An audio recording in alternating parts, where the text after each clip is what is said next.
How's your week? Musta yung Holy Week natin? Good? Blessed? Amen. So I hope we were able to spend our time with our family and spend our time with God during those times. And sana, hindi lang during the Holy Week, no, we are able to worship and serve God. And yun, I hope we have a wonderful time the previous weeks. Siyempre, hindi ko natanong yung mga pinagdadaanan natin the past few weeks. But I know that God has continued to sustain us. Kahit konti pa lang tayo ngayon. And I know for where there are only even 2 or 3 people, God will be in our midst. It doesn't matter yung numbers natin. And I know that God will lead those people sa church or online. It doesn't matter. We will be able to worship Him as long as we ready our hearts and open our hearts to God and serve Him wholeheartedly with great zeal and fervor. Yun. So I would like to read on Romans 5 verses 8 to 11. So it says here, Romans 8:5 to 11. But God demonstrates His own love for us in this: while we were still sinners, Christ died for us. Since we have now been justified by His blood, how much more shall we be saved from God's wrath through Him? For if, while we were God's enemies, we were reconciled to Him through the death of His Son, how much more, having been reconciled, shall we be saved through His life? Not only is this so, but we also boast in God through our Lord Jesus Christ, through whom we have now received reconciliation. Amen. Hallelujah. Let us all pray. Let us all stand up, and as we pray before we start the service. Lord Heavenly Father, we thank You for this day, Lord. We would like to acknowledge Your presence, Lord, Your Holy Spirit to be with us today, to guide us, to protect us, to keep us away from any distraction, Panginoon. We thank You for keeping us safe, Lord Panginoon, on our way here sa church, Lord God. I know there may be few people around, Lord God, but I know, Lord God, marami pang makakadalo, Lord God, and I know that You will keep them safe, Lord God, no matter where they are, Lord God. Maybe some other people are still enjoying their vacation, and I know that You will be with them, Lord God, no matter where they are, Lord God. I pray today, Lord God, as we worship, as we start the service, Lord, that You will guide us, Lord God, the praise and worship team, the musicians, the singers, and even the preacher, Lord God, who's about to share the word, Lord God. I pray na itago Niyo po kami sa Inyong likuran, Lord God. It will be You, Lord God, who will be glorified, Lord God, and it is You who will speak to us today, Lord God, as we celebrate this day, Lord Panginoon, commemorating, Lord God, the day that Jesus Christ, Lord God, has shed His blood on the cross, Lord God, for our salvation, Lord God. There's no better gift, Lord God, than the gift that You have given us, Lord God, through Christ Jesus, Lord. We thank You for this day, Lord God, and I pray, Lord God, that You give our hearts, Lord God, that burning passion and fire to worship You, Lord Father. We lift You up this place, Lord God. We lift You up these people, Lord God, yung mga prayers nila, Lord Panginoon, and wherever they are, Lord God. This is our prayer, Lord, in Jesus' name. Amen.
This is amazing grace.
walang ibang makakapagtapat sa inyo sa buhay namin, Lord Father. For you are the Lord of Lords and the King of Kings, Lord God. Continue to praise you, Lord God. We sing your praises. Lift up your name in this place, Lord Panginoon. Salamat, Panginoon. We continue to celebrate, Lord God, your amazing wonders, Lord Panginoon, sa buhay namin. Thank you for your faithfulness. Thank you for your mercy. Thank you for your love. Hallelujah.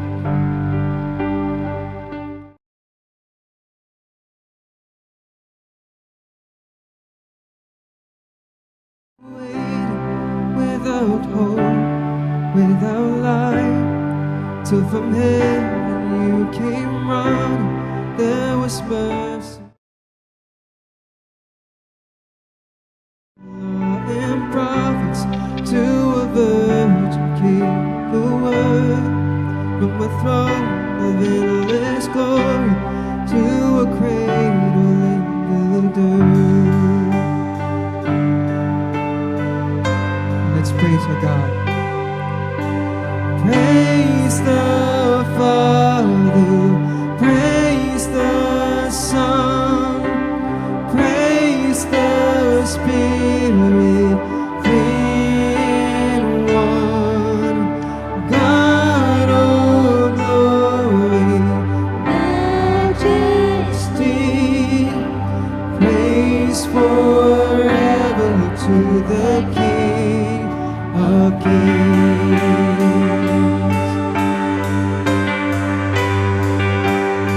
To reveal the kingdom come and to reconcile the lost. You did not despise the cross, or even your sovereign, you saw to the other side. Knowing this was our salvation, Jesus for our sake you died.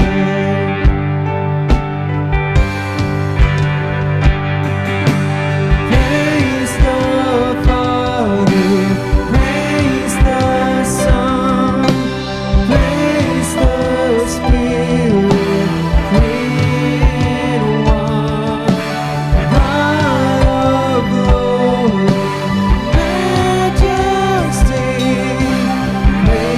forever to the King of Kings.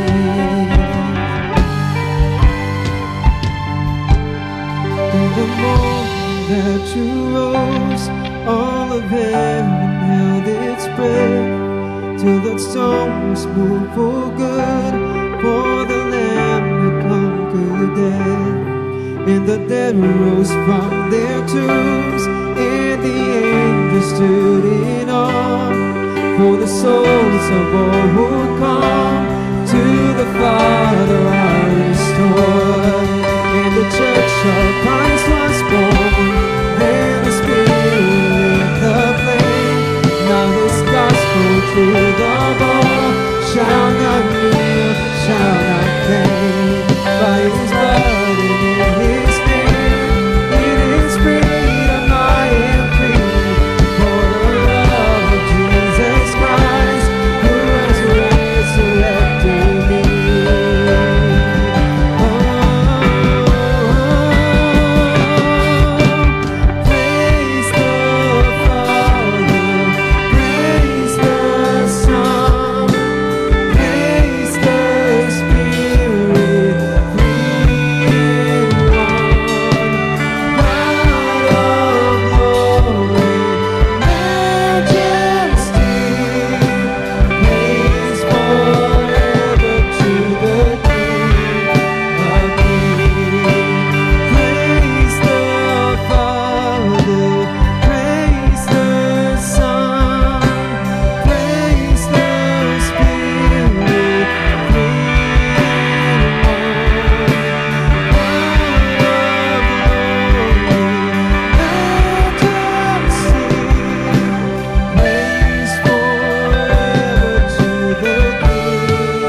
cast my mind to Calvary, where Jesus bled and died for me. I see His wounds, His hands, His feet, my Savior on that cursed tree. His body bowed in drenching tears. They laid Him down in Joseph's tomb, the entrance sealed by heavy stone. Messiah still and all alone. Come on, church, let's praise our Lord Jesus. Let's praise God. Oh, praise the name of the Lord our God. Oh, praise His name forevermore. For endless days we will sing your praise. Oh Lord our God.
Checkpoint.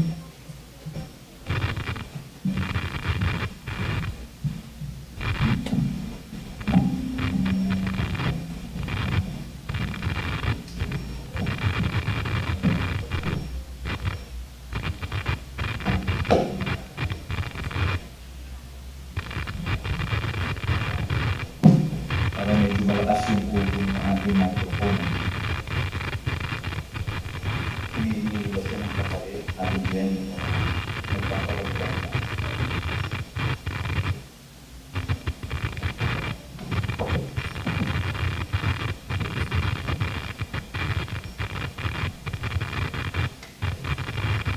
Kamusta po ang inyong bakasyon? Hindi-echo ba?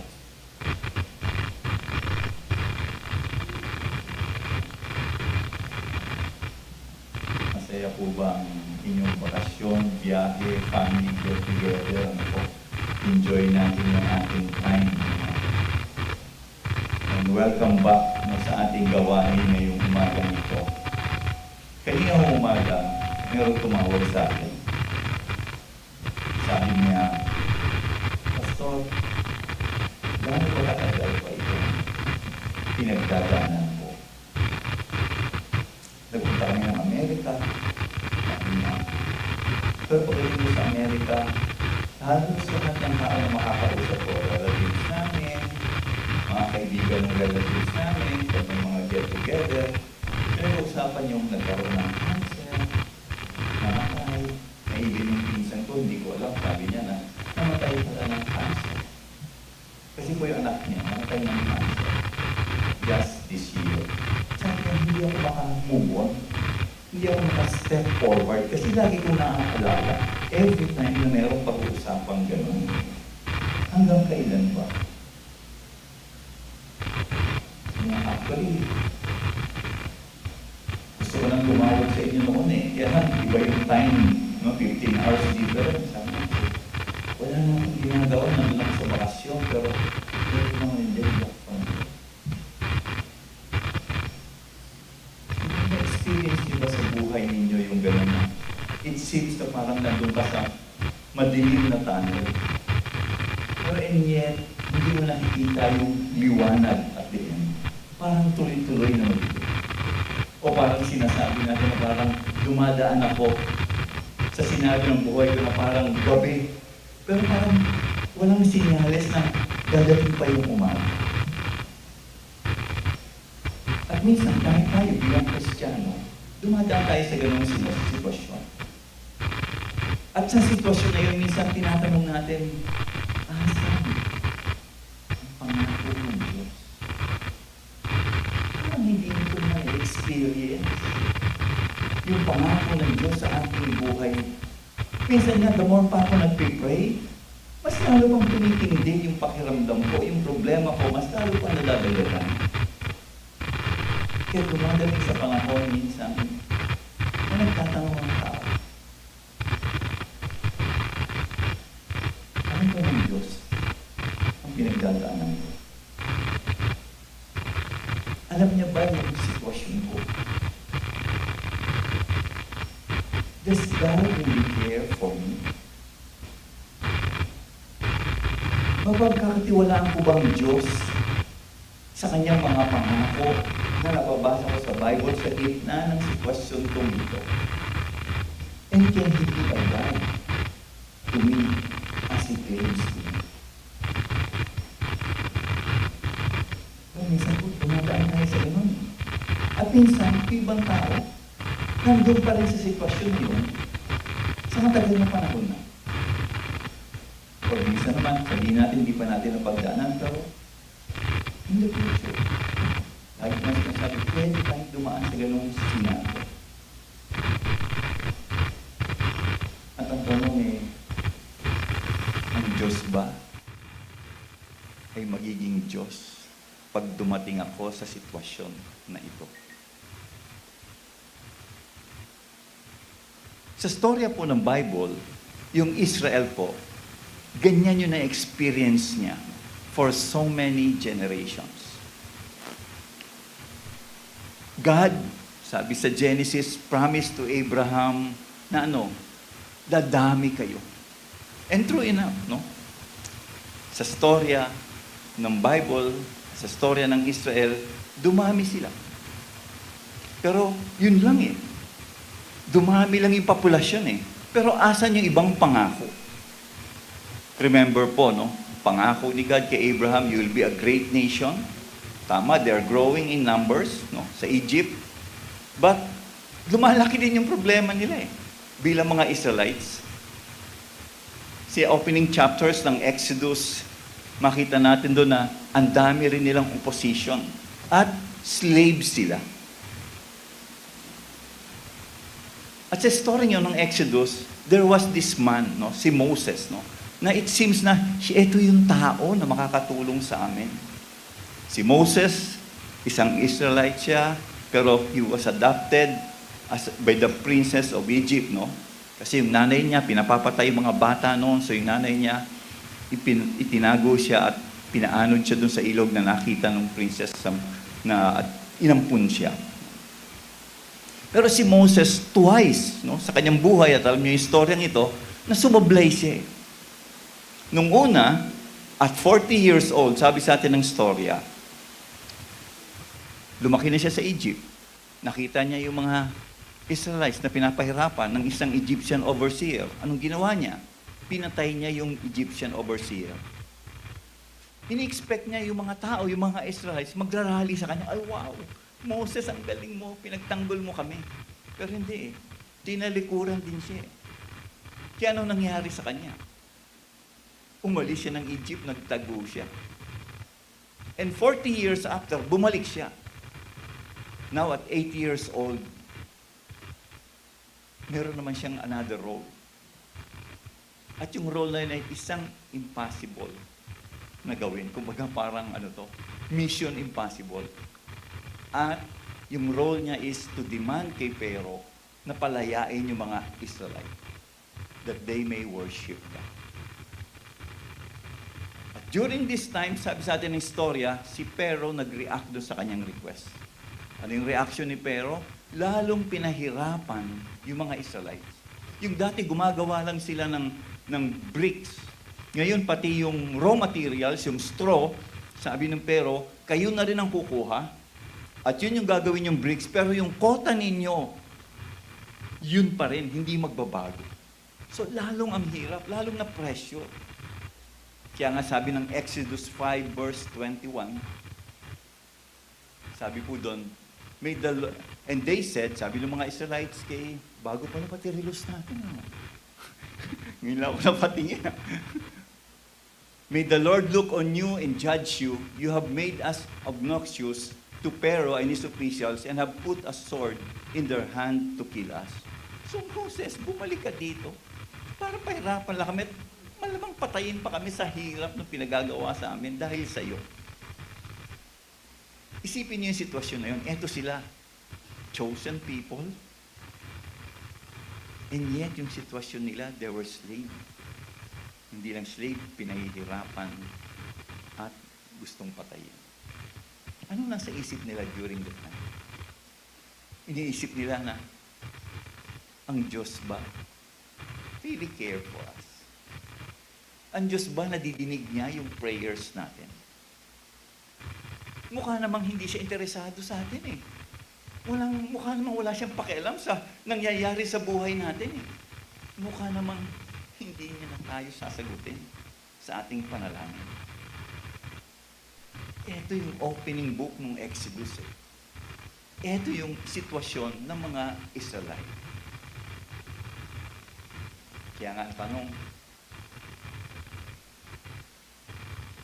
will God will be faithful to the promise He made?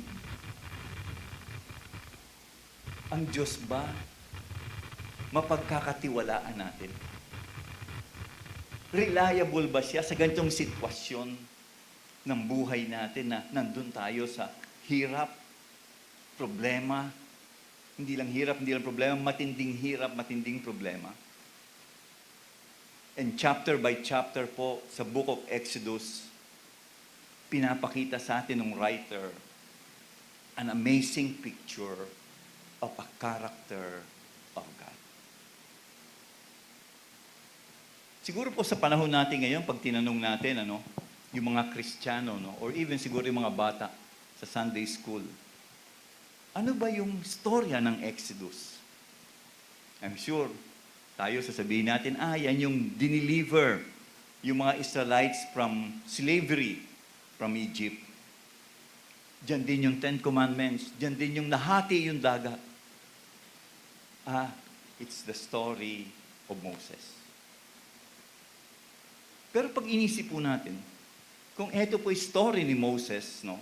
Sabi po ng isang nabasa ko, 2/3 of 120 years life of Moses ay pinagkasya sa chapter 1 at chapter 2. At sa chapter 1 at chapter 2, si Moses pinakita doon at the age of 40 to 80. At ito yung parang introduction nung libro. Kung yun po yung tinitingnan natin. Bakit? 2 chapters lang mostly. 2/3 ng buhay niya. Pero tingnan po natin yung connection ng mga storya sa Bible. Anyway, nasa second book lang tayo nung Bible. No? Looking back sa Genesis chapter 46, verse 8, sabi doon, these are the names of the sons of Israel, Jacob and his descendants, who went to Egypt. No? Reuben, the firstborn of Jacob. Sa chapter 46 ng Genesis, verse 27, sabi po doon, with the 2 sons who had been born to Joseph in Egypt, the members of Jacob's family which went to Egypt were 70 in all. Genesis po yan. Take note of that. We move forward to Exodus. Sabi diyan, 70 small families, no, down to Egypt, at ito ay na-develop into a tribe of Israel. So Genesis chapter 1, the beginning of the book, sabi doon, these are the names of the sons of Israel who went to Egypt with Jacob, each with his families. Verse 1 ng Exodus, kinote niya yung Genesis chapter 46.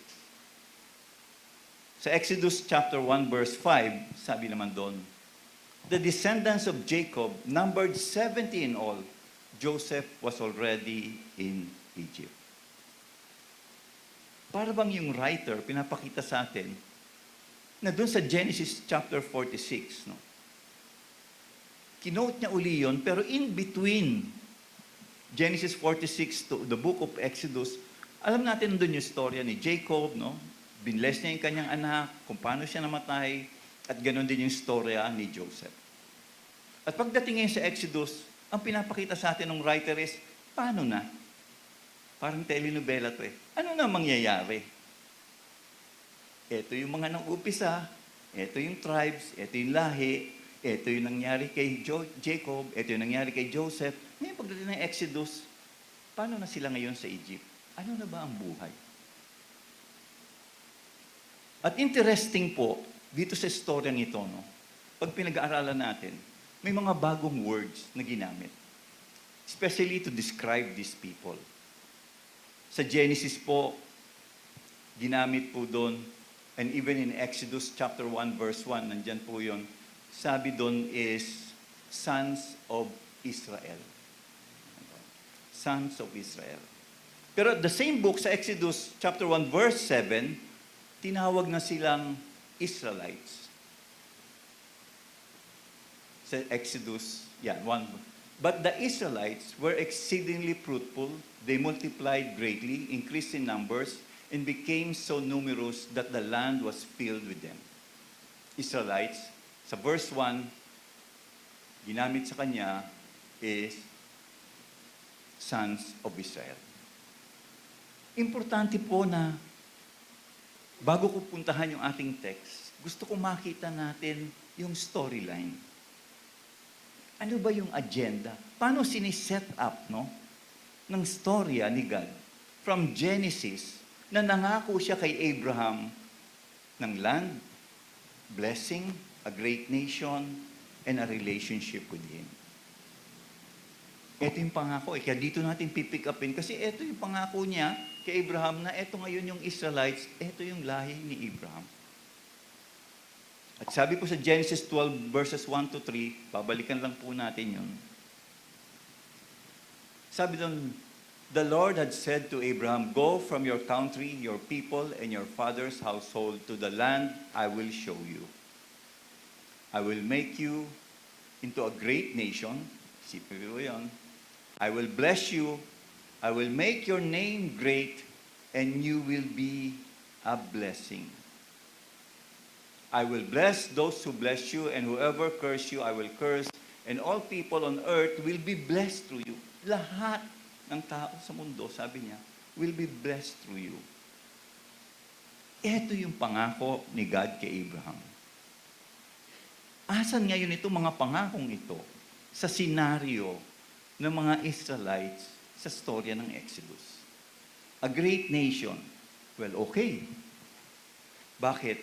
Sabi sa atin nung kanina, binasa natin Exodus chapter 1 verse 7, no? Dumadami, exceedingly fruitful.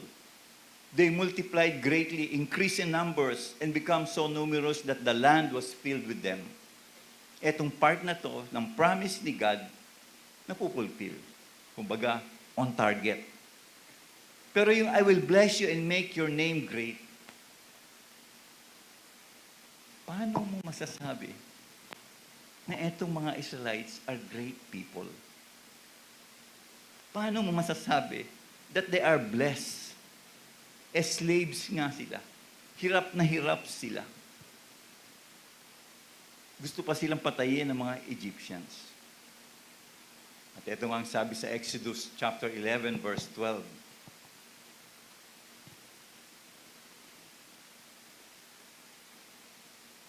Exodus chapter 11 verse 12. Wala po ba? Basahin ko na lang po.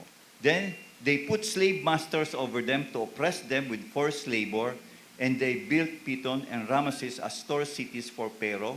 But the more they were oppressed, the more they multiplied and spread. So the Egyptians came to dread the Israelites. Asan yung promise ng blessing? Asan yung your name will be great? Slave nga kami. What about the land na pinangako ng Diyos sa kanila? Asan yung lupa? Nandito kami sa Egypt eh. Hindi naman namin ito lupa. Oo, kami marami dito sa populasyon. Pero it seems na wala man lang ding sign eh, na yung pangako na magkakaroon kami ng sarili namin lupa, hindi namin makita ngayong panahon to. What about the worldwide blessing? Through Israel, all the nation of the earth will be blessed. Asan yun? Wala nga sinyalis eh. Walang makakita na mangyayari yun sa sitwasyon namin sa panahon ito. Kaya nga po, pag tinignan natin at binasa natin, pinag-aralan natin yung Exodus, maiisip natin na marami pa pala na dapat ma-fulfill na pangako ng Diyos, na covenant na ginawa ng Diyos kay Abraham. Yung mga pinangako niya. Yes, one of that pangako natupad, dumami sila. Pero yung mga iba, hindi pa nangyayari. Pero imagine, gaano katagal yung Abraham to the time of Exodus. 100 of years?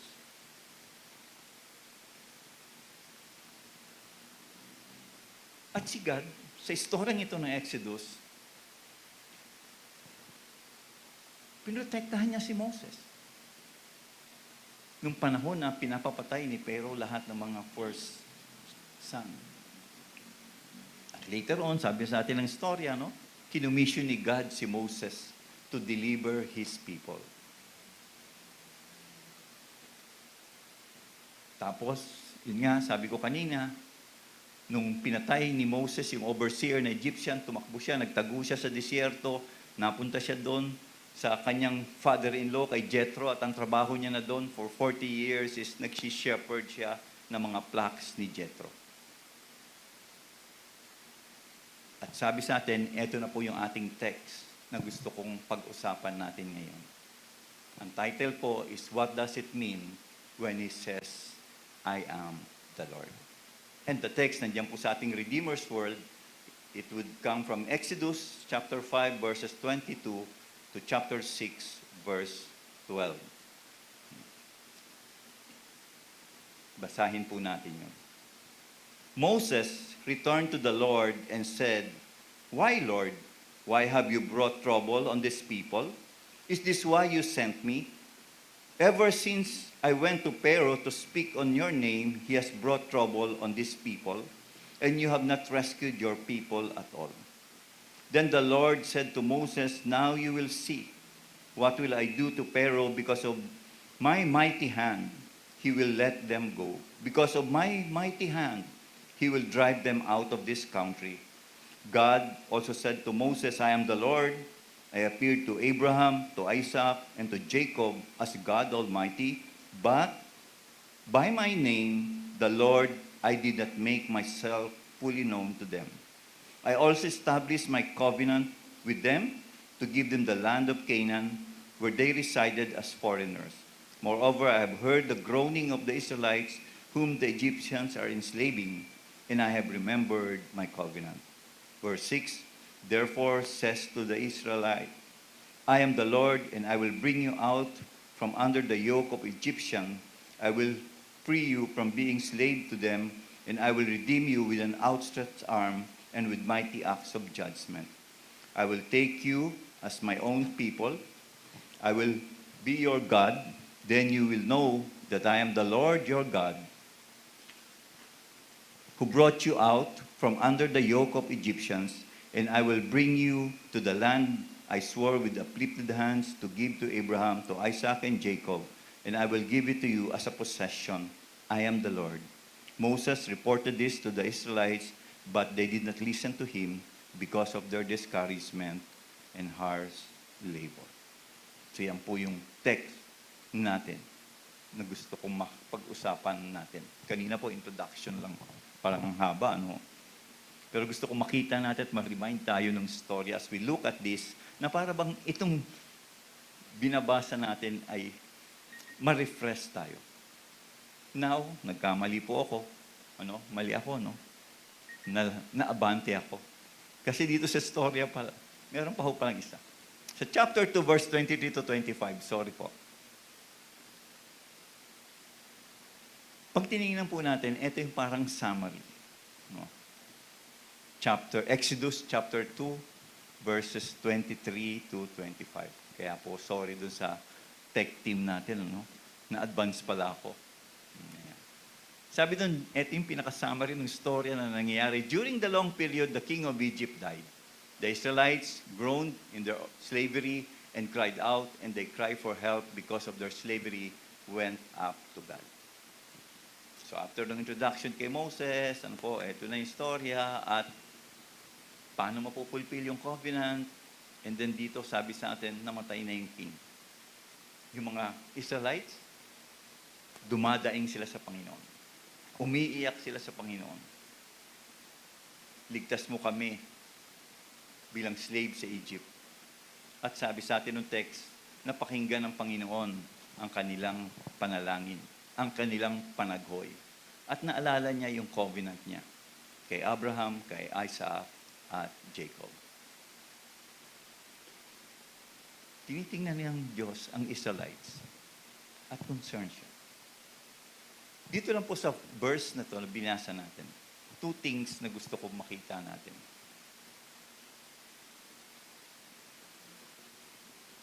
Sa verse 24 po, sabi doon, God heard their groaning and He remembered. Remember. Pag yung word pong remember, binasa natin, sasabihin natin, naalala ko. Diba? Parang nakalimutan ko, pero na-remember ko. Minsan ganun yung pananaw, no? Pero during the time po, sa kanila, pag sinabi mong remember, it means in order to act on it. Pag sinabi mong remember, gagawin ko ito. Kaya pag sinabi at nabasa natin sa Bible, when God remembered His covenant, hindi lang ang Diyos nakaupo at nakalimutan niya. At bigla na lang niya naalala, ay oo nga, ay nag-remind kasi sa akin si Manolo. Kaya naalala ko, thank you. Naalala ko yung pangako ko, Manolo. Pag nabasa natin yung word na remember, ang pananaw dapat natin, o ating interpretasyon is that it is God moving to action to carry out His covenant. Ginagawa niya.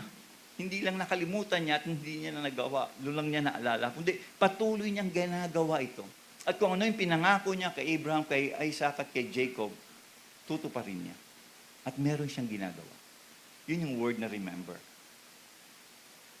Doon naman po sa verse 25, sabi doon, so God looked on the Israelites and was concerned about them. Minsan sa atin yung concern ay nakakaawa, Ate Jen, mag-ambag-ambag tayo. Diba? Tulungan natin. Sa kanila po, pag sinabi at binasa natin yung concern, ibig sabihin po nun, may ginagawa ang Diyos. Hindi yung parang concern ako, kawawa naman. Hindi. Concern siya kasi meron siyang ginagawa. Kaya nga, after 40 years ni Moses na nag-aalaga ng mga hayop ng father-in-law si Jethro, tinawag siya ng Diyos para ilabas ang mga Israelites sa Egypt. At alam natin, istorya ng burning bush, kung paano kinumission si Moses. Yun yung concern. Hindi yung parang concern ako pero walang ginagawa. Lahat ito, mapapansin natin, remember and concern, may action na tuloy-tuloy. Hindi nakalimot ang Diyos sa kanyang pangako. Yung pangako niya, ginagawa niya. Remember, ginagawa niya. Concern, ginagawa niya patuloy. Meron siyang ginagawa. At dahil dyan, makita natin, sabi ko nga yung burning bush. Gusto ko rin makita natin itong dalawang bagay na to. At napaka-importante ito actually kung binabasa natin. Lalo na po dito sa book ng Exodus. The first word po is the word holy. Sabi po ng Exodus chapter 3, verse 5. Chapter 3, verse 5 ng Exodus.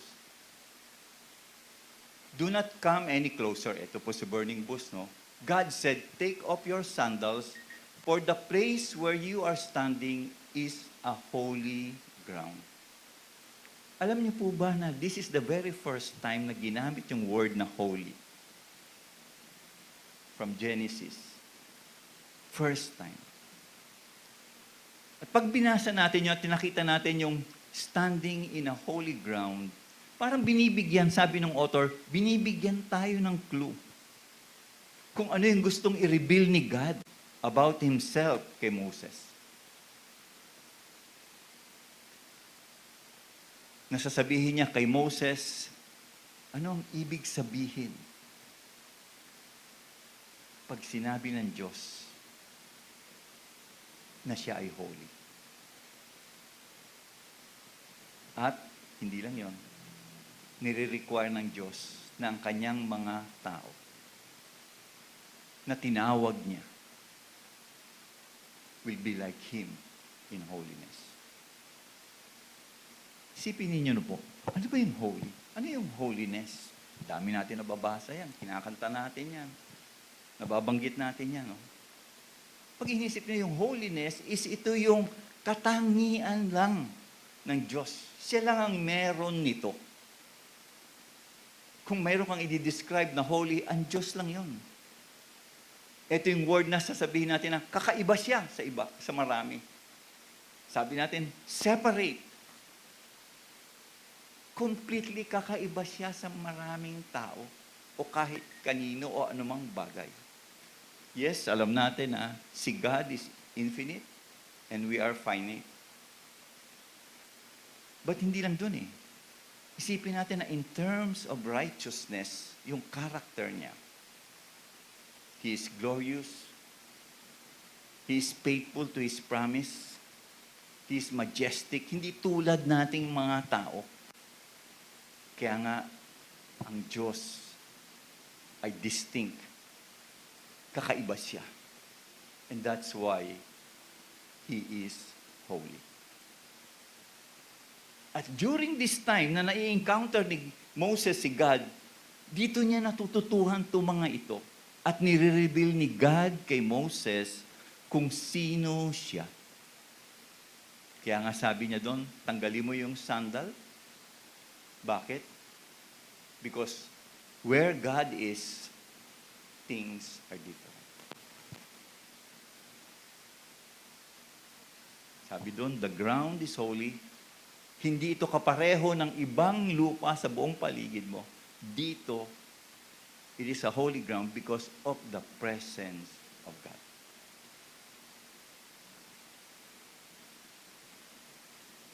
Dito, umpisa na encounter ni Moses si God. Dito, tinawag siya ng Panginoon para sa kanyang dapat gawin. Sabi ko nga kanina, yung role ni Moses is sabihan si Pero na palayain yung mga Israelites. Pero sabi ni Moses, ang hirap nun. Pero ang sabi sa kanya ni God, you will bring the Israel out of Egypt by God's mighty hand. Dahil sa Panginoon. At alam natin sa storya na hindi naging submissive si Pero doon sa kanyang request na yon. Although si Moses, nagpakita siya ng maraming miracle signs to prove the power of God. And in chapter 5, verse 3, sabi doon, do not come any closer, God said, chapter 5 pala, sorry. Chapter 5, verse 3. Sabi dito, then they said, the God of the Hebrews has met with us. Now let us take a 3-day journey into the wilderness to offer sacrifice to our Lord our God, or He may strike us with plagues or with the sword.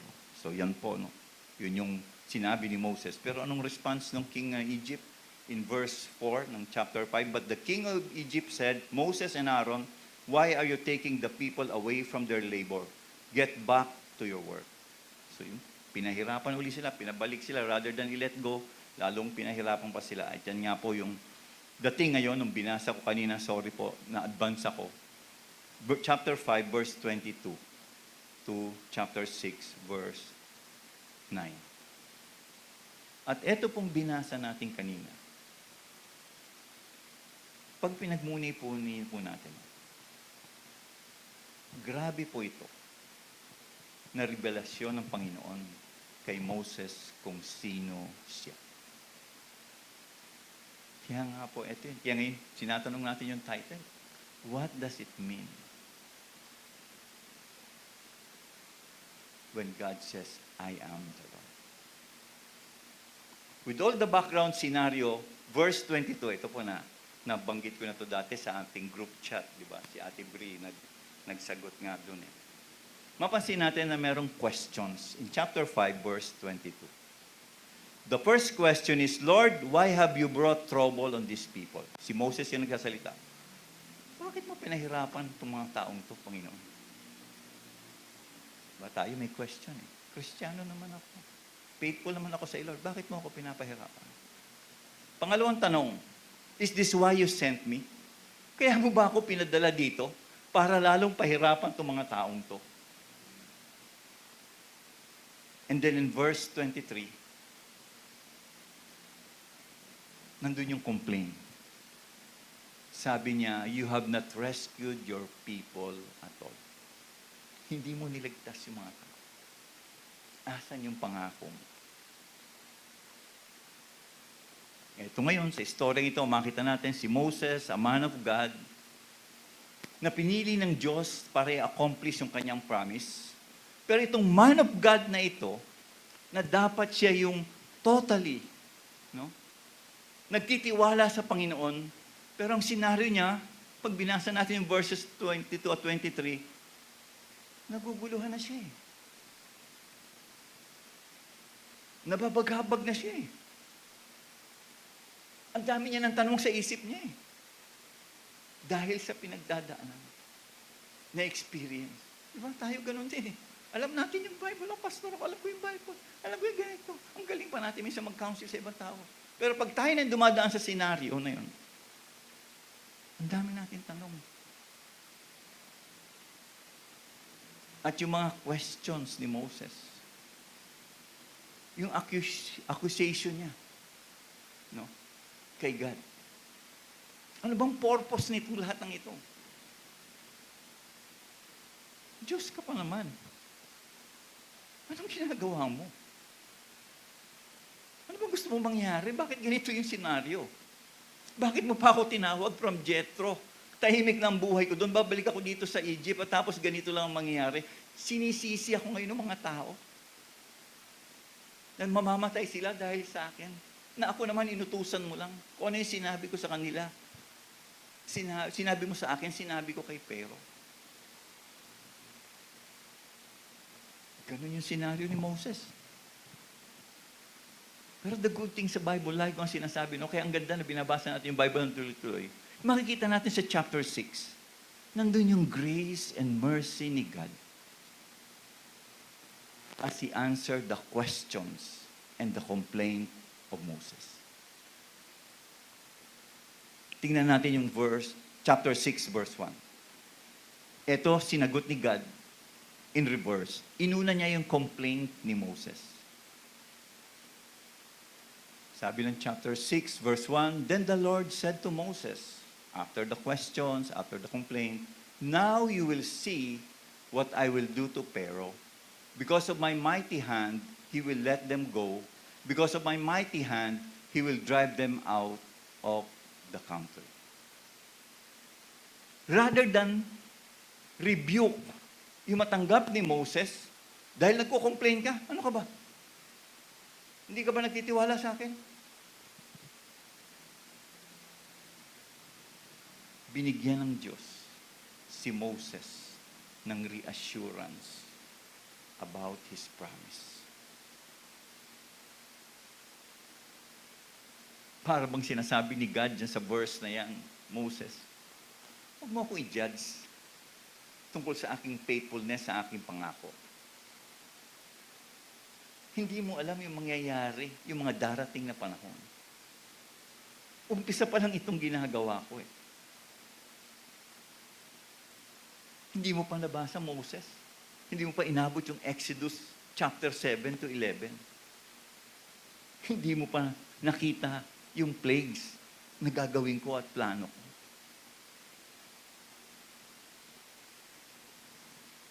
Huwag mong isipin, Moses, na ako bilang Diyos, wala akong pakialam sa nangyayari sa mga tao ko. Huwag mo ring expect, Moses, na gagalaw ako based on your own time frame. Gusto mo within this day, masagot ako, Lord. Gusto ko after 1 month, okay na ako, Lord. Gusto ko after 1 year, okay na ako. Kasi yun ang pangako mo, Lord, di ba? Anything we ask in your name, ibibigay mo, dapat ngayon na. Pero pinapakita ni God, meron akong sariling programa. May sarili akong time frame. Pero nire-reassure ko sa iyo, Moses. Ganyan yung sitwasyon ng mga Israelites, ganyan yung problema mo ngayon, ganyan yung hinanakit mo at doubt mo sa akin. Pero sabi niya, gagawin ko lahat yung pinangako ko. Kaya nga kita pinadala kay Pharaoh. Umpisa ito.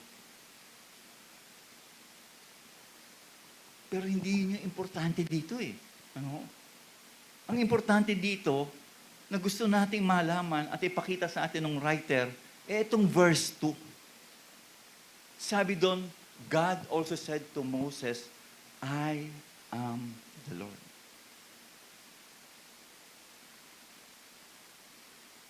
I am the Lord. Yung tanong ni Moses, bakit nangyari lahat itong mga ito? Bakit mo ako pinadala?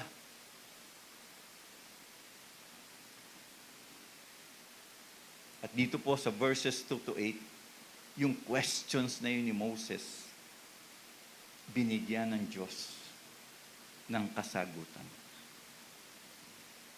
Sabi ng verse 2, I am the Lord. At kung meron po kayo sa ating Redeemer's World, mapapansin nyo, yung group na ito, na sabi ko from verses 2 to 8, ang ending po ng verse 8 is, I am the Lord. In between dito, sa verses 2 and 8, makikita natin yung matinding mensahe at revelation ng Panginoon kay Moses kung sino siya. At lahat ng karakter ng Diyos nandun in between that verses 2 to 8. Alam po natin, sa Old Testament, pag sinabi nating Lord, para sa Hebrew during the time, it is Jehovah. Sa atin naman, minsan popular ngayon, yung name na Yahweh. Kaya sinasabi, when God says, I am the Lord, I am Yahweh, I am Jehovah.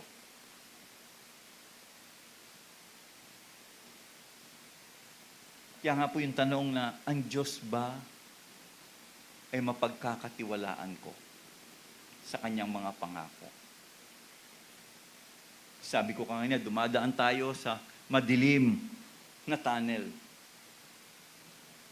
At sa pagdaan natin doon, mapapagkatiwalaan ba natin ng Diyos? O sa sitwasyon ng buhay natin na parang hindi okay ang nangyayari. Ang Diyos ba nandun sa gitna ng mga sitwasyon na yun?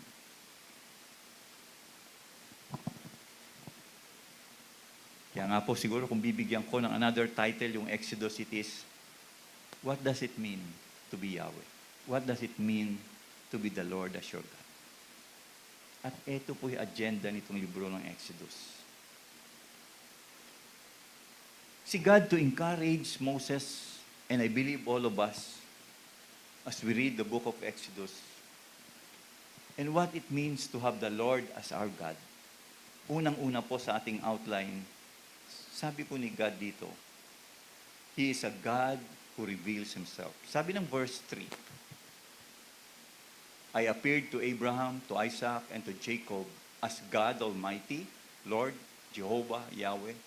But by my name, the Lord, Jehovah, Yahweh, I did not make myself fully known to them. Ano yun, Pastor? Sabi niya, nag-appear siya kay Abraham, kay Isaac, kay Jacob. Pero sinasabi rin niya na hindi niya fully pinakilala kung sino siya kay Abraham, kay Isaac, at kay Jacob. Pero pag binasa mo yung Genesis, nandun lagi yun. Lord God. Anong ibig sabihin niya? Na hindi niya pinakilala yung sarili niya o yung pangalan niya. Alam nila kung anong pangalan niya, pero hindi nila alam yung meaning nung pangalan niya. Parang tayo kasi ngayon, iba ho eh.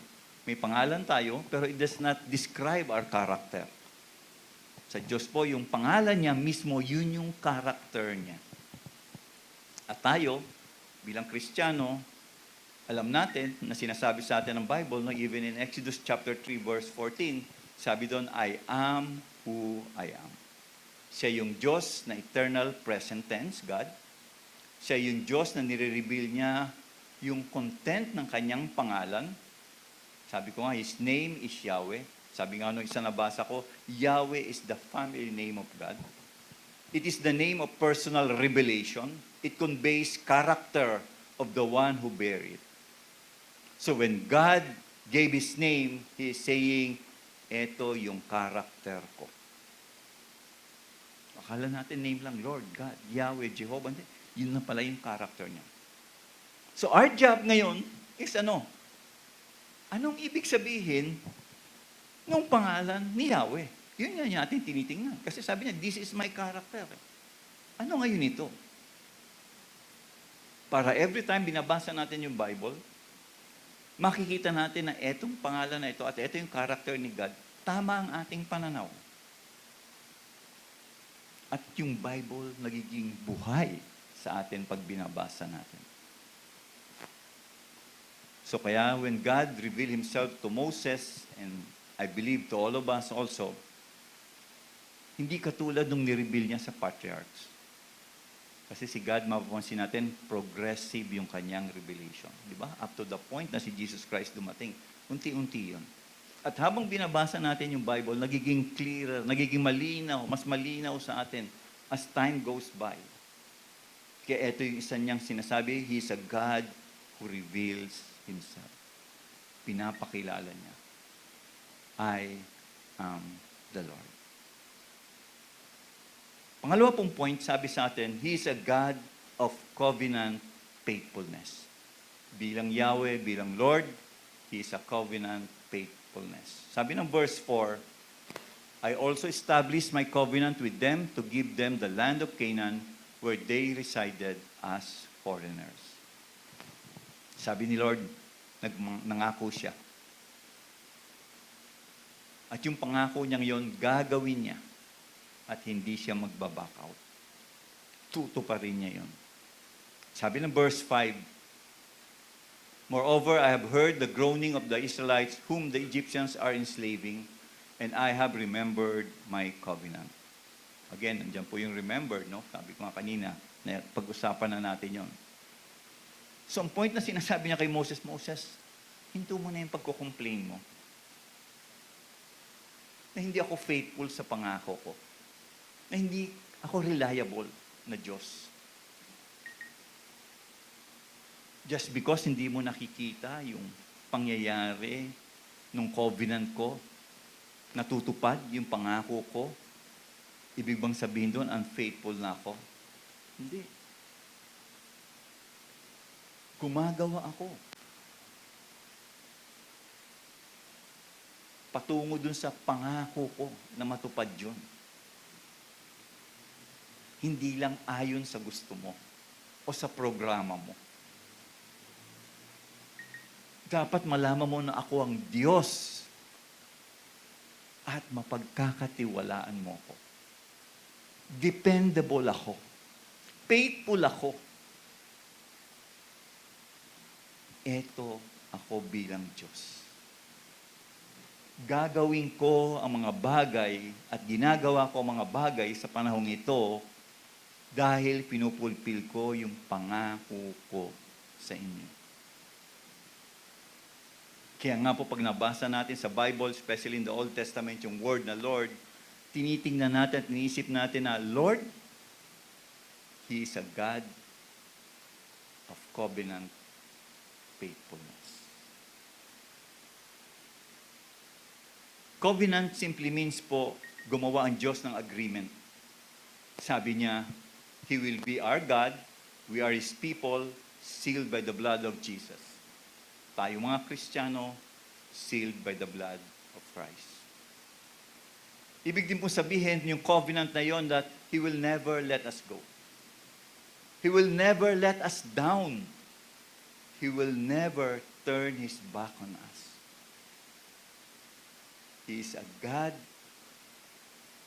na mapagkakatiwalaan mo ng lubos-lubos ng buong buhay mo. Lahat ng pinangako ng Diyos sa kanyang mga tao, gagawin niya. Pati period, kama, tutuparin niya. Iyon yung ibig sabihin, what to have Yahweh or the Lord as your God. Kaya pag sinasabi natin, He is my Lord, nasa isip natin na dapat He is also a God who is faithful to His promise.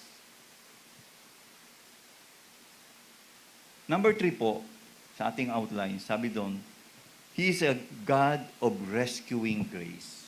Sabi ng verse 6. Therefore say to the Israelites, I am the Lord, and I will bring you out from under the yoke of the Egyptians. I will free you from being slaves to them, and I will redeem you with the outstretched arms and with mighty acts of judgment. Tingnan niyo po yan. Oh. Matinding pangako yan. I will bring you out. I will free you. I will redeem you. Bakit? Because siya ang Diyos who is merciful. He is sovereign. He is gracious. At pinili niya to rescue His people. At alam natin na kayang gawin ng Diyos yun. Bakit? Sovereign siya eh. Walang imposible sa Kanya eh. Sabi ng Panginoon, i-stretch ko lang yung kamay ko. Yung judgment ko, mangyayari na. At ang Egyptians or Egypt will learn that. Alam natin sa storya. At pag inisip natin yung judgment ni God para sa mga Egyptians is mercy to Israel. May dalawang effect yun. Ginudge niya yung mga Egyptians, pero yung mga Israelites na-experience nila yung mercy at grace ng Panginoon. Naalala niyo yung the 10th plague, yung para doon sa mga firstborn son. Doon nangyari yung Passover. It's an example of the mercy of God sa Israelites and the judgment of God sa Egypt. At yun, nangyari yung pagligtas sa mga Israelites, by God's grace. Na yung dugo ng lamb na pinatay, pinahid sa door ng mga Israelites at lahat ng meron nun. Yung death, lumampas sa kanila. That is faith. That is obedience. During that Passover, kaya doon sila naligtas. Kaya nga sabi ko, every time na maiisip natin ng Diyos, mababasa natin sa Bible ang Diyos, ito dapat yung nasa isip natin. That He is certain, that we are certain that He will be faithful to His promise. Ano man yung sitwasyon natin, ano man yung feelings natin sa panahong ito, dapat i-remind natin yung sarili natin that God has forgiven me, rescued me from our sins. He cleansed me through the cross to become His people. He draws me into a relationship. Inalis niya ako sa slavery ng kasalanan. Ito yung ginawa ng Diyos para sa Israelites noon at para sa atin ngayon. Kaya lang problema, di ba? Sa story ng mga Israelites, there was a time, gusto nila, sana Moses, bumalik na lang kami sa Egypt eh. Dadali mo pala kami sa disyerto para magutom lang kami, mamatay kami. Minsan ganun din tayo eh. Sana Lord, bumalik na lang ako sa buhay ko noon. Sarap ng buhay ko noon eh. Dali lang rumakit ng pera. Sarap ng buhay ko noon eh. Wala akong conviction na nagkakamali ako kasi lahat parang tama.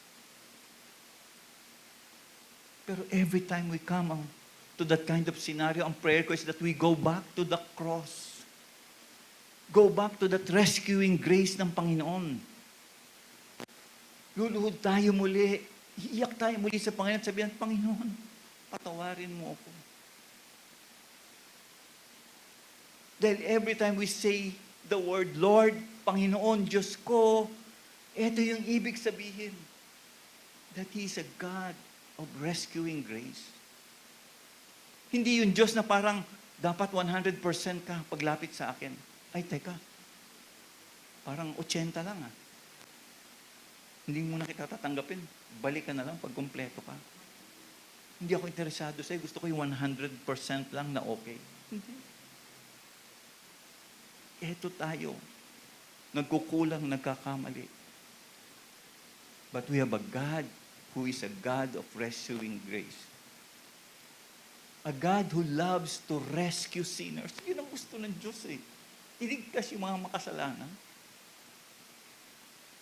Alam niyo po ba, na-realize ko sa buhay ko,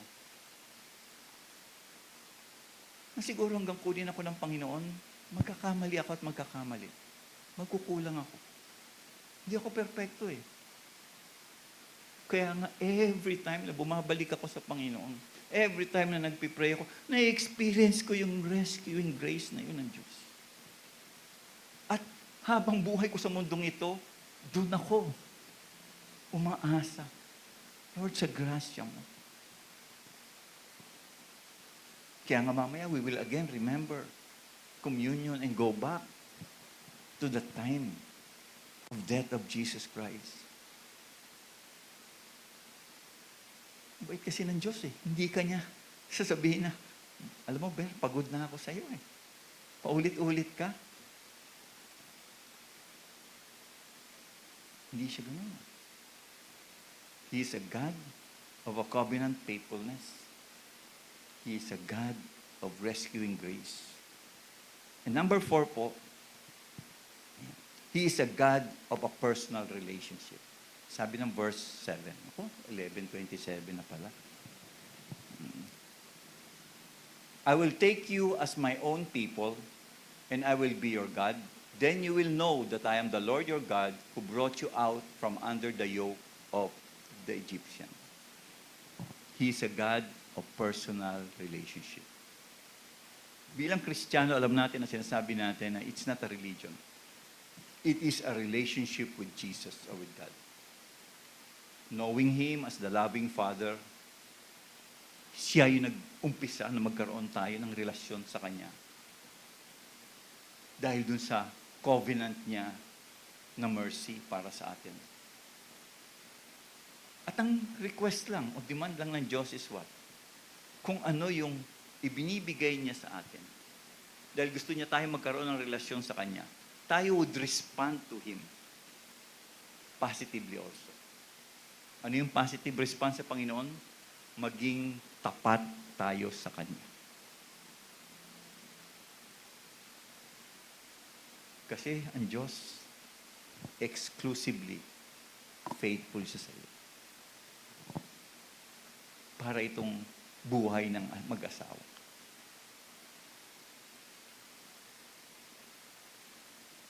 Faithful ako sa inyo, sabi ng Panginoon. I will be your God, you will be my people, you will know me. Dahil ipapakilala ko sa inyo kung sino ako. I am your God. Sabi niya, I will bring you out of slavery from Egyptians. Para sa atin, na-experience din natin yun. We are brought out of the darkness. Sa buhay nating makasalanan, we are considered enemies, strangers. But because of the blood of Jesus Christ, because of His rescuing grace, because of that blood of Jesus, na-cleanse tayo sa ating kasalanan. At lagi ang Diyos moving forward, constantly, giving His mercy to us. And He calls us into a relationship. Minsan nga po, no? Parang napag-iisipan na, ay, pag Kristiyano ka, dapat, di ba, minsan napag-iisipan sa board, no? Pag bago mag-member, halimbawa, ang isang tao sa isang church, dumaan ka sa class 1, 2, 3. No? Hindi naman po sinasabi mali, no? O, dapat ganito, no? Para makilala mo ang Diyos, anong ginawa mo, Diyos, hanggang water baptism. Minsan parang na siyang isang subject sa klase. Dapat alam mo yung doctrine, diba? Parang dapat may paper kang isasubmit, Ate Jen. Bakit ka naging Kristiyano? At makapasa ka. Tapos may attendance ka sa church. Parang yun na yung Kristiyano. Pero sabi ko, yung Kristiyano, hindi ko sinasabi mali yung mga ganong programa. Tama po yun. Pero yung napaka-importante doon, yung heart noon is yung relationship mo sa Panginoon. Sino ba siya sa'yo? Hindi lang kilala mo kung sino ang Diyos, kung ano yung sinabi niya, pero yung knowing Him in a personal way, sabi ko nga, yung relation na mag-asawa. Siya yung Diyos mo, ikaw ay tinawag niya para maging isang anak niya, at kaya ka ngayon special. Kumbaga sa halo-halo, may ice cream ka pa. Dati sago ka lang eh. Yung value mo ngayon bilang isang tao, no? Ay special ka because God rescued you. Sabi dito sa storya sa mga Israelites from the yoke of Egyptians, dito from the yoke of sin. Kaya nga sabi ko again, tanong natin, what does it mean to have Yahweh as your God? It means His covenant faithfulness, His covenant rescuing grace, His personal relationship. And lastly, sa verse 8, sabi doon, and I will bring you to the land I swore with uplifted hand to give to Abraham, to Isaac, and to Jacob. I will give it to you as a possession. I am the Lord. Isipin niyo po, ito yung point. He is a God of magnificent provision. Isipin niyo, sabi ni God, I will bring you to the land I swore to you. With uplifted hands to give to Abraham, to Isaac, and to Jacob, I will give it to you as your possession. I am the Lord. Para po sa Old Testament, alam natin na ito yung promised land. Pero sa atin po ngayon bilang mga Kristiyano, wala na pa tayong tinitingnan na promised land or Israel. But we know that that promised land is heaven. That is where God would lead us. to an eternal kingdom. And in that place, He's gathering all His people. A kingdom that will last forever. Sabi ng Bible, the city that has its foundation, whose builder and maker is God. Yun yung provision niya in the long run. At itong Diyos na to, alam niyo po ba, God, Yahweh, committed siya to provide for His people. To provide for all the need. Mula nung tinanggap mo ang Panginoon, hanggang kunin ka niya, hanggang makarating ka sa langit. Provided niya lahat yun. So we are God's people in His kingdom, under His rule, living in a relationship with Him. We are rescued, ransomed, healed, restored, forgiven, brought into a personal relationship with the living God. At etong description na to kung sino si God, lahat ng ito, He's a God who reveals Himself, He's a God of covenant faithfulness, He's a God of rescuing grace, He's a God of personal relationship, He's a God of magnificent provisions. Lahat ng ito, sabi ni Moses, pag sinabi ko to sa mga Israelites, for sure, magbabago ang pananaw nila sa kanilang buhay. Sasabihin nila, they will rejoice and say, wow, praise God. Ang ganda ng pangako ng Diyos. Anong sabi sa atin ng verse 9?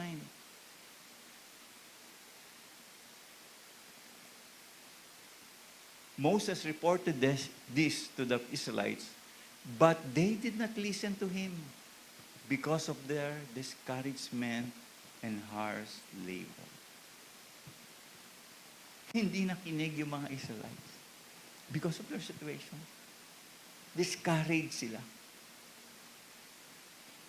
Lord, hindi ako makapaniwala dyan sa pangako mong yan eh. Ito nga yung buhay ko ngayon eh.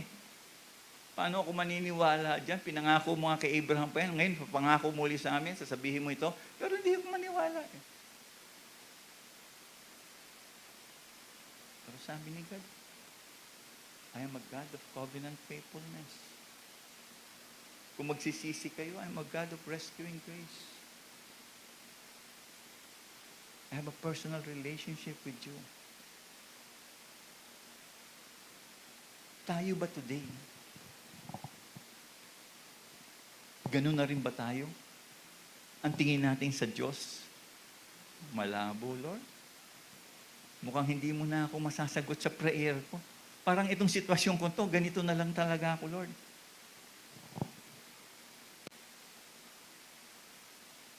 Ito ba yung nasa isip natin, nasa puso natin? Lord, totoo ba yan? Totoo ba yung pangako mo? Totoo ba yung sinasabi ni Pastor? Tagal ko na sa church. Tagal ko nang pinagdadaanan tong ganitong buhay. Parang hindi naman nagiging maayos. Kaya nga yung heart mo, discouraged ka. O minsan nandun ka sa bandage pa rin.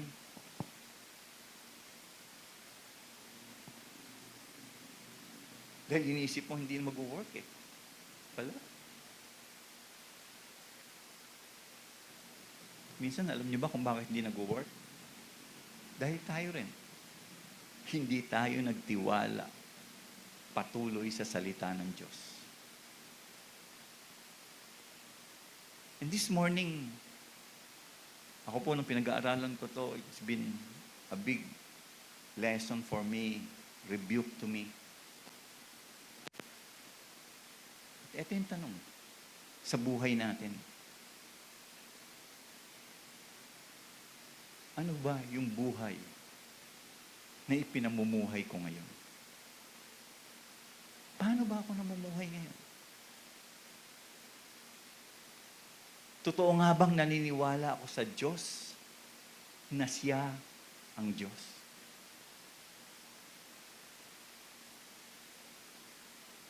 Namumuhay ba ako na merong relasyon sa Diyos?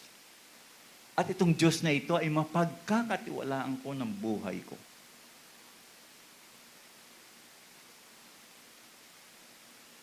Itong Diyos na to na nagligtas sa akin paulit-ulit.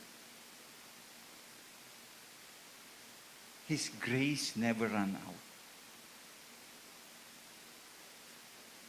Itong Diyos na to na tinawag niya ako para mahalin siya and to know Him better. Itong Diyos na ito na nangako na dadalhin niya ako sa langit. Ito, what it means to have Yahweh as our God. This is what it means when He says, I am the Lord. At ang ginagawa ng Diyos dito, through Moses, tinuturuan niya ng matinding lesson itong mga Israelites. Para makita nila what it meant to be a people of the Lord. The people of a living God. Ito ba yung learning natin? Ito ba si God sa buhay natin?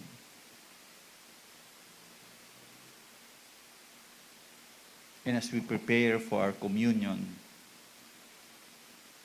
request ko rin po yung ating ushers to distribute po yung ating mga elements. Let us pray. Father, we come to you this morning, humihingi, Panginoon, ng kapatawaran. Lord, many times sa buhay namin, nagda-doubt kami sa kabutihan mo dahil sa pinagdadaanan namin problema, pagsubok, kakulangan, o hirap, karamdaman.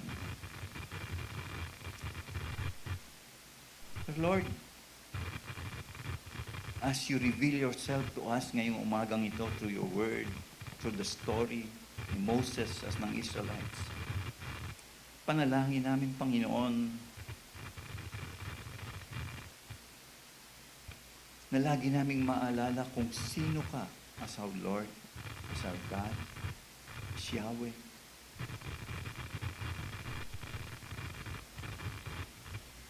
Lord, I pray that you would encourage the heart, the soul of each and every one of us this morning.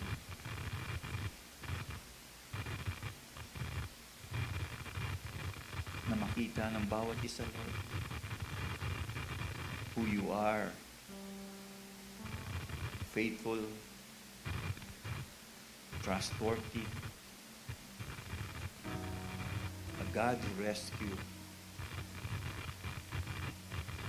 a God who wanted a personal relationship with each and every one of us, and a God who promises provisions, Lord. Kaya, Panginoon,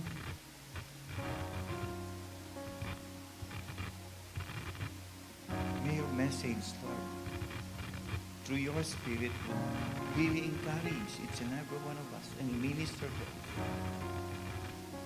And as we remember also what you have done on the cross for us, Lord Jesus,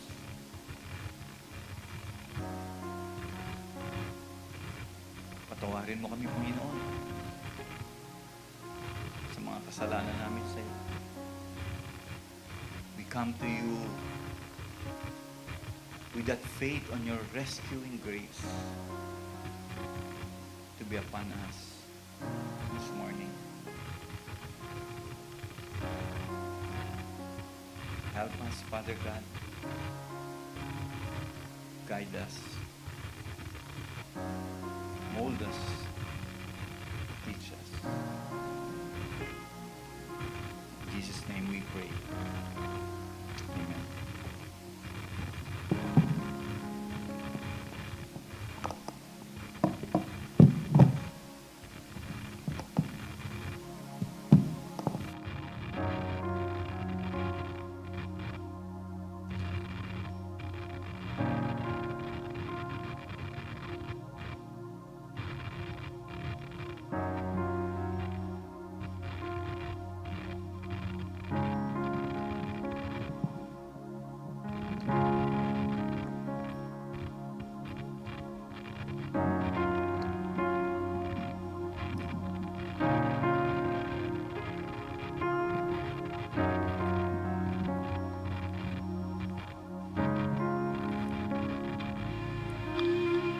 Christ in me,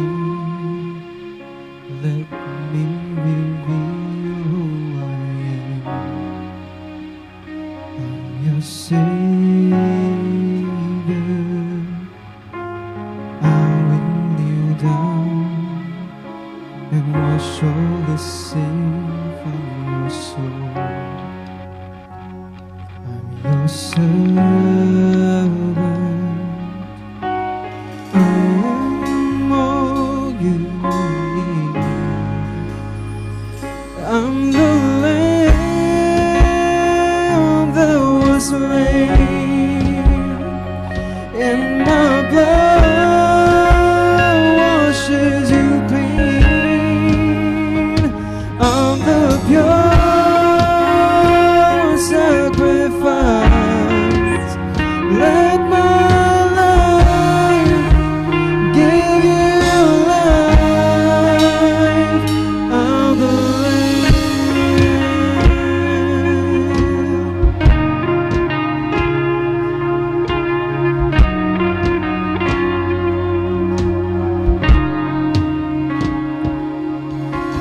I am the bread given forever.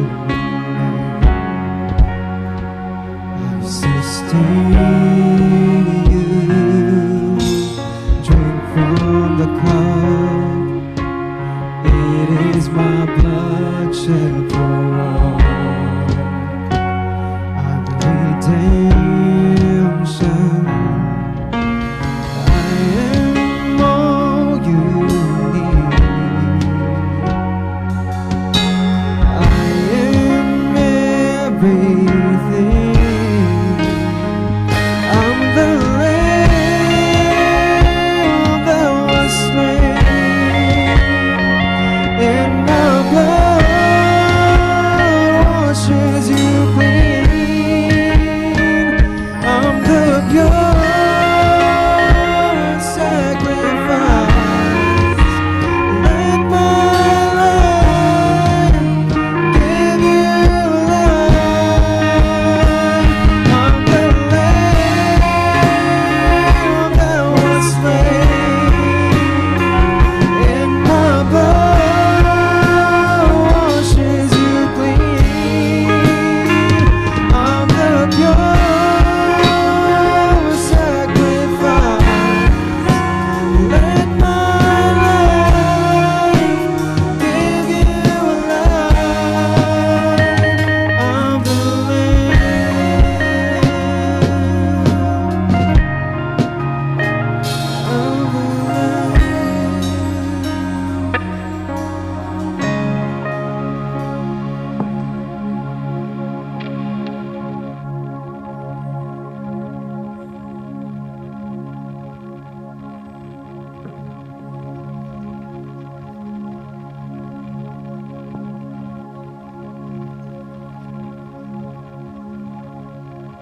Looking back po dun sa Last Supper during the time.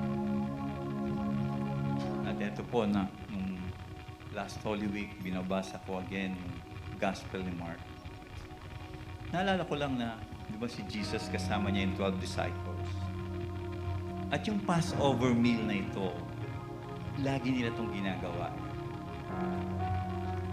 At yung dialogue dito is all about yung nangyari sa Exodus. How God saved the Israelites from the Egyptians and also from death dahil dun sa blood na ipinahid sa pinto ng bawat pamilya or city. At eto yung ginagawa nila every time they do the Passover. Pero remember, at this night, when Jesus was with them, at alam na nila yung mga dialogue Minsan tayo bilang Kristiyano, di ba? Alam natin pag communion na, ito yung sasabihin ni Pastor. Ito yung gagawin natin. Para sa kanila, routine na to. Pero during this night, these are the words of Jesus Christ. While they were eating, Jesus took bread and blessed it, giving thanks and praise. And he broke it and gave it to them and said, "Take it this is my body. Asan yung memory ng Passover? The blood of the lamb and bull sacrificed for the sin. Now they were hearing, this is my body. It's a shock for them, for sure. Ano ito? Bakit yung katawan mo? And we know the reason. That it is the death of Christ. Through His blood shed on the cross, that's why we are forgiven of our sin. And as we partake of this bread, we remember that sacrifice of Jesus. And we celebrate with thanksgiving because we have been given eternal life, forgiveness. Kaya nga po, isang tanong before we partake of the bread, do you believe in Jesus as your Lord and Savior? Let's partake of the bread.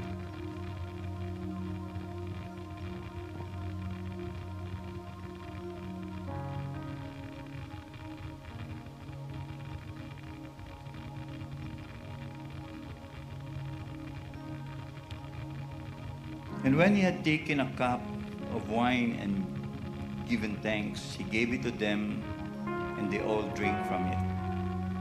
And he said to them, this is my blood of the new covenant. Again, the blood of bulls. Tapos sasabihin niya ngayon, this is my blood. And notice, sabi niya, this is my new covenant. We talked about covenant earlier. It is God who is making a covenant to each and every one of us as we drink this cup. The covenant that He will take care of us and bring us to heaven for eternity.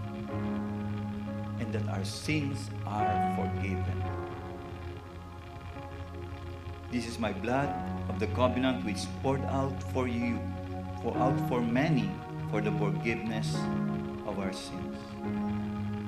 I assure you, and most solemnly say to you, I will not drink again of the fruit of the vine until the day when I drink it new in the kingdom of God.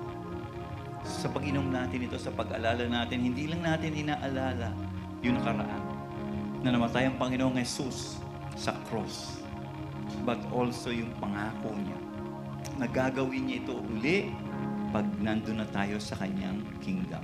So as we drink this, we remember backward and looking forward when we celebrate this with Jesus in heaven. Inumin po natin. Hallelujah. Hallelujah. Lord, we thank you, Jesus. We praise you. Hallelujah. Hallelujah. Hallelujah. We give you thanks. We give you praise. We celebrate, Lord, with you that you are a God who is alive, a God who cares. Thank you, Lord, for the sweet salvation. Thank you, Lord, na meron kaming assurance. Thank you, Lord, that you will never let us go. Thank you for all your promises. And your promises are true because that is who you are. That is your character.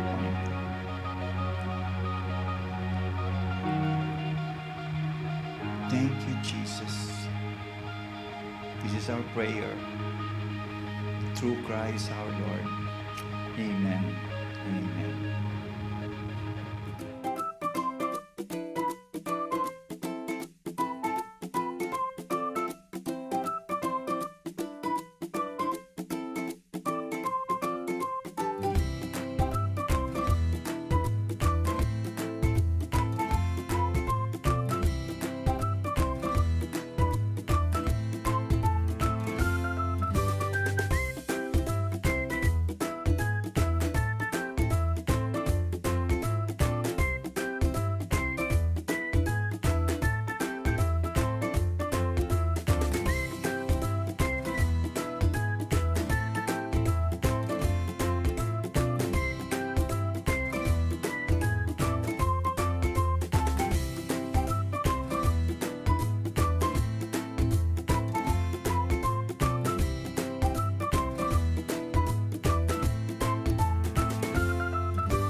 Morning po. Meron po ba tayong first-timers? Birthday celebrants po. Meron po ba? Pwede pong tumayo yung mga may birthday. Ah. Ah.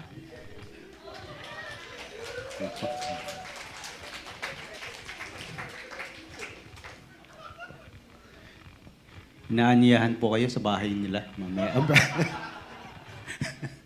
Sige po, ipanalangin po natin. Sige, Lord, maraming po salamat sa kabutihan mo. Maraming po salamat, Lord, sa panibagong taon na binigay mo sa aming kapatid, maging sa mga mahal namin sa buhay, Lord, na nagdiriwang ng kanilang kaarawan ngayong buwan na to. Maraming po salamat. Patuloy mo silang pagpalain, Panginoon, at gabayan, patuloy na silang matuto, Panginoon, sa iyong salita. Maraming po salamat. Ito po aming dalangin sa Pangalan ni Jesus. Amen. Tayo po lahat, ay, yung ano po pala, no, yung tithes and offering po. Sige po, itaas po natin yung, yung ating mga kaloob. Paglabas na lang po natin, iabot. Pwede po tayong tumayo.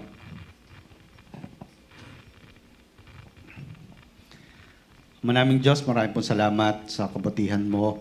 Maraming pong salamat na patuloy mo kaming pinagpapala. Tinataas po namin ang aming ikapu at kaloob na ito'y patuloy mong gamitin, Panginoon, sa pagpapalago ng iyong salita. Maraming po salamat.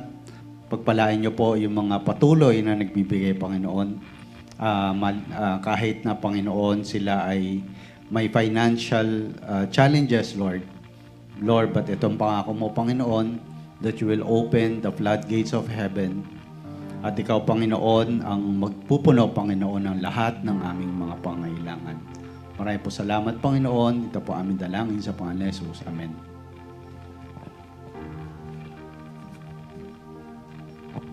May the love of the Father, the grace of the Lord Jesus Christ, and the fellowship of the Holy Spirit be with us all. Be a blessing po to others this week.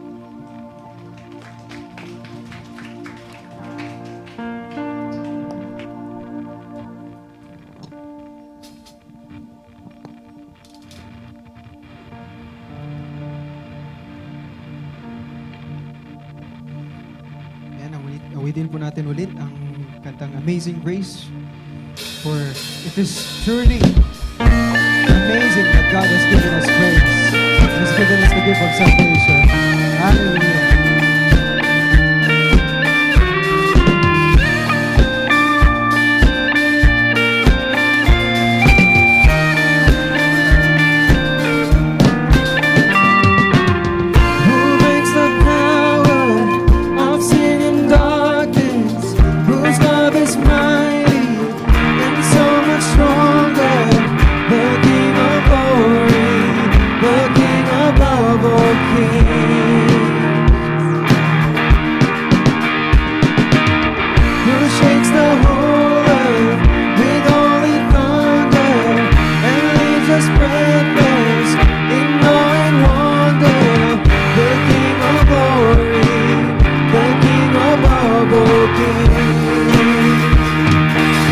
This is amazing grace.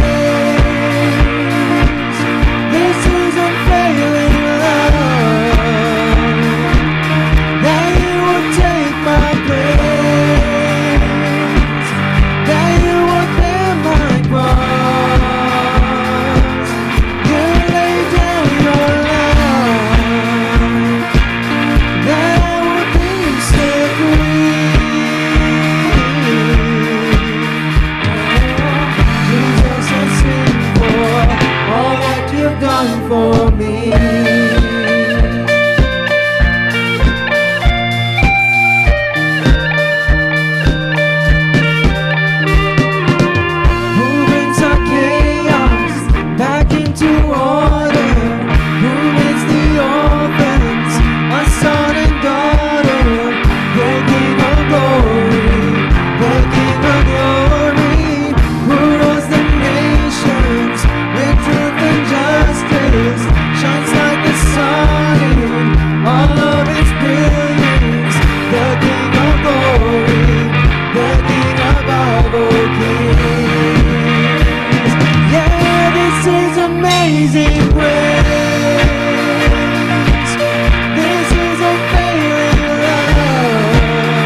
is the Lamb.